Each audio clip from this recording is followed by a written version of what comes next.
आज आपण मस्त चटपटीत कैरी बनवून घ्यायची आहे। ही वरण भाताबरोबर खिचडी बरोबर खूपच छान लागते आणि पोळी बरोबर पण खाऊ शकता ते। त्यानंतर पांढऱ्या भातातही डायरेक्ट कालून खाऊ शकता ते। खूपच भन्नाट आहे आणि ही करून तुम्ही 8 ते 15 दिवस फ्रीजमध्ये आरामशीर ठेवून खाऊ शकता ते। इतकी चवीला भन्नाट आहे। चला तर मग झटपट वेळ न वाया घालवता आपण याची रेसिपी बघून घेऊया। मस्त वाह, पाहताच तोंडाला पाणी येणारी चटपटीत कैरी। चला तर मग कैऱ्या स्वच्छ पाण्याने धुवून घेतलेल्या आहे, त्याची देठ काढले। आता आपण बारीक चिरून घेऊया।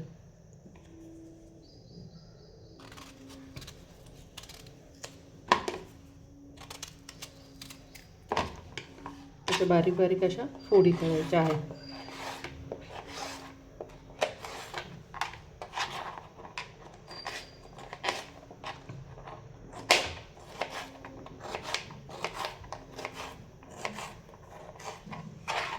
अशा पद्धतीने बारीक सगळ्या आता फोडी करून घेऊया।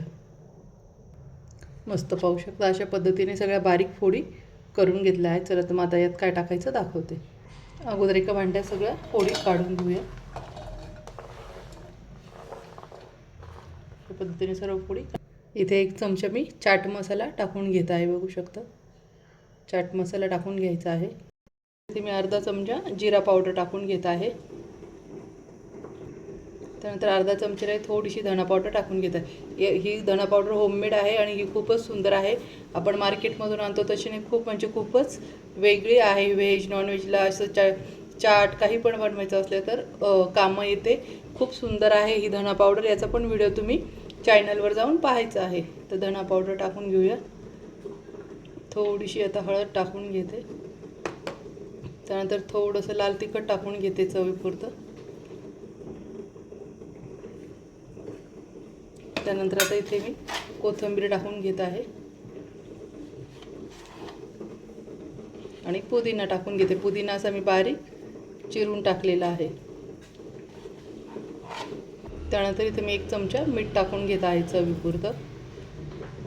त्यानंतर इथे मी पिठी साखर टाकून घेत आहे। इथे मी 2 चमचे अडीच चमचे पिठी साखर टाकून घेतलेली आहे। आता हे सर्व मस्त आधी कालवून घेऊया।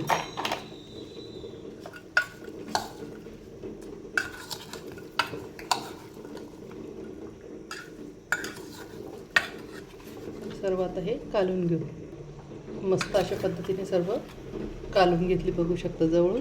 आता आपण तेल गरम करून घ्यायचं आहे एका फोडणीच्या भांड्यात। थोडंसं तेल घ्यायचं आहे आणि आता हे तेल अगोदर गॅसवर गरम करून घेऊ। एका भांड्यात छान तेल तापले, त्यात जिरे टाकून घ्यायचे आहे आणि थोडा हिंग टाकून घ्यायचा आहे।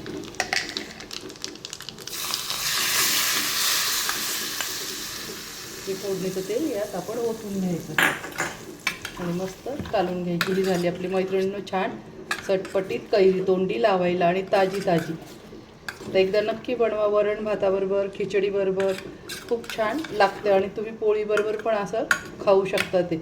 खूपच भन्नाट लागते आणि सफेद भातात पण निसते ही जर कालवली तरी पण खूप छान लागते।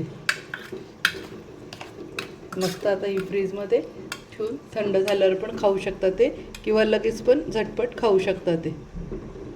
तर चला तर मग मैत्रिणींना भेटूया आपण अशाच नवीन रेसिपीमध्ये। तोपर्यंत मस्त खा आणि मस्त रहा।